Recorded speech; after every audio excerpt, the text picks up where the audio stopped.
Nous sommes en présence d'un Énorus, animal récupérant du bois pour fabriquer sa huche. C'est un mélange de ruche et de huche. Cet animal vit très certainement dans des régions montagneuses pour des raisons de refroidissement de la température corporelle de son corps.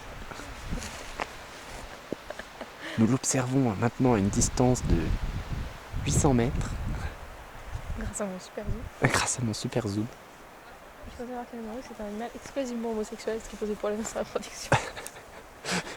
Ce qui explique sa voie d'extinction. Nous pensons capturer, ouais. Nous pensons capturer cet animal pour assurer son honnête développement. Ouais, honnête.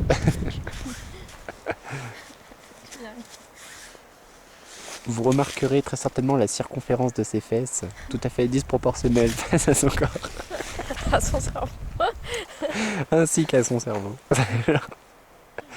Et oui, cet animal ne fait que ramasser des branches et les pose dans le sol pour des raisons assez improbables.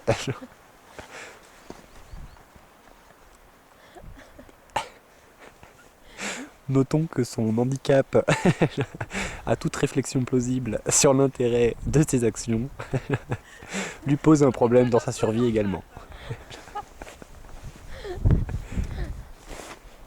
Pour vous faire passer ce moment ennuyant, un moment intéressant, puis c'est fini. Pour passer ce moment ennuyant, nous pensons vous passer une musique. Énorus communique en claquant. Chalalalala, embrasse. Ah merde, cette musique-là. Mon Dieu, l'Énorus nous a remarqué. Je zoome sur, oh là, je zoome sur tout ça.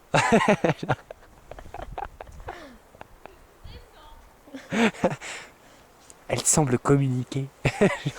Peut-être que d'autres Énorus se baladent dans les environs. Nous ne sommes peut-être pas à l'abri. Heureusement, je suis un homme. Je ne risque rien face à l'Énorus. Par contre, Marie-Charlotte, qui est une cible potentielle, servira d'appât pendant ma fuite. Nous en sommes à 2 minutes 40 de la vidéo. Et sûrement que tous les spectateurs, s'ils n'ont pas quitté la pièce, se sont endormis ou suicidés. Ah, elle tente un équilibre, mais sans que ceci est impossible face à la disproportion de son corps, et abandonne immédiatement. Le petit morceau de bois planté dans le sol que vous pouvez remarquer à côté d'elle est un outil qu'elle a confectionné elle-même. Tel l'homo erectus. Tel l'homo erectus. Sans l'erectus.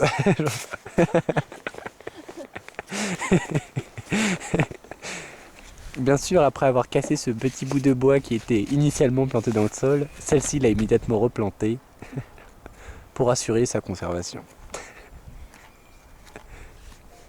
Se déplaçant d'un pas velours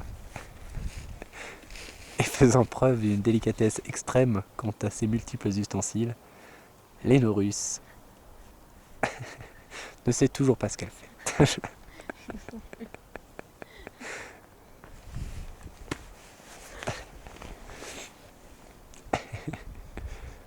Bien, maintenant regardons la neige.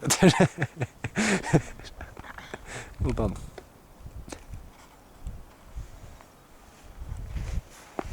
Ah, j'en peux.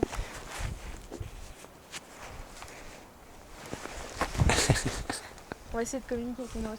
Goudou Goudou, goudou, goudou. J'ai presque fini. L'Énorus réagit, mon Dieu. Son cri d'appel, le goudou,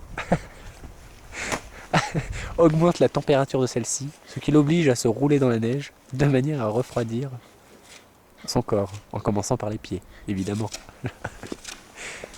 Cette pelle que vous voyez dans sa main, volée initialement à un enfant qu'elle a sûrement dévoré, sexuellement parlant, est très habilement utilisée, bien qu'il ne sache pas très bien viser. On a un chat qui est au solitaire. Sachez que l'Énorus, lorsqu'elle a à faire ses besoins, exerce le même style de mouvement afin de préparer son terrain. Le pire ennemi de l'Enorus, le déséquilibre. Je sens la moquerie, mais je t'emmerde, hein. Nous n'avons pas précisé que l'Enorus a une peur folle des lamas. Animal vivant parfois en troupeau et attaquant très souvent les Enorus. L'Enorus lance son cri d'appel. Nous allons tenter de lui répondre. Goudou! Goudou! Et non, lama. Goudou! Ah! Elle a eu peur du lama, mon dieu. Ah mon dieu.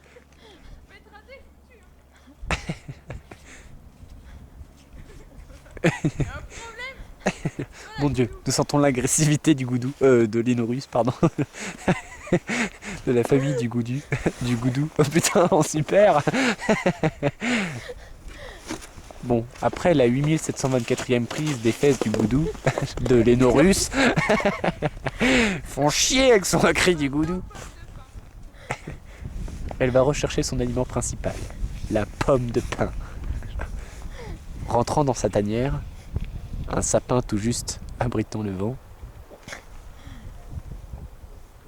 elle fait preuve d'une flexibilité et d'une capacité à viser sans égal. On ne sait pas vraiment ce qu'elle visait, mais... Et voilà, elle cueillette. Elle assure sa survie, telle la fourmi qui travaille en été et au printemps. L'Enorus ne s'arrête jamais. Nous en sommes à 7 minutes de vidéo. S'il y a encore une personne qui nous écoute, sachez que nous avons froid et que nous allons prendre de nouveaux risques afin de vous apporter de nouvelles informations sur l'Enorus. J'en tremble de peur. D'où les... C'est de la merde.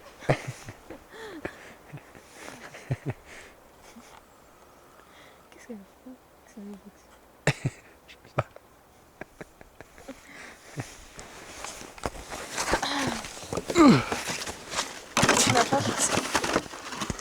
Mon Dieu, nous sentons que soudain, un animal s'approche d'elle.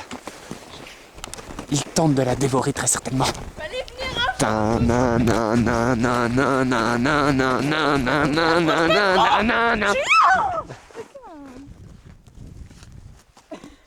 Oh. Oh, Nous avons le résultat.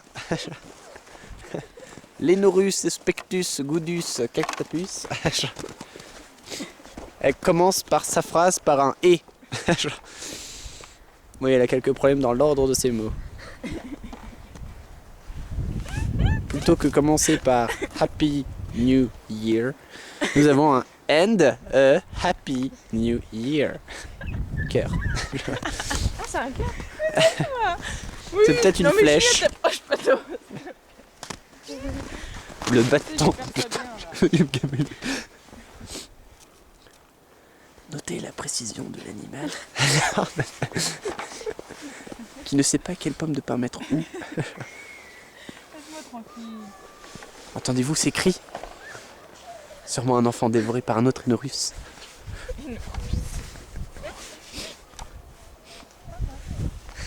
La tanière de l'Enorus, que nous pouvons maintenant filmer, abrite un balai, une raclette, de multiples cailloux et pommes de pin, un gros bout de bois.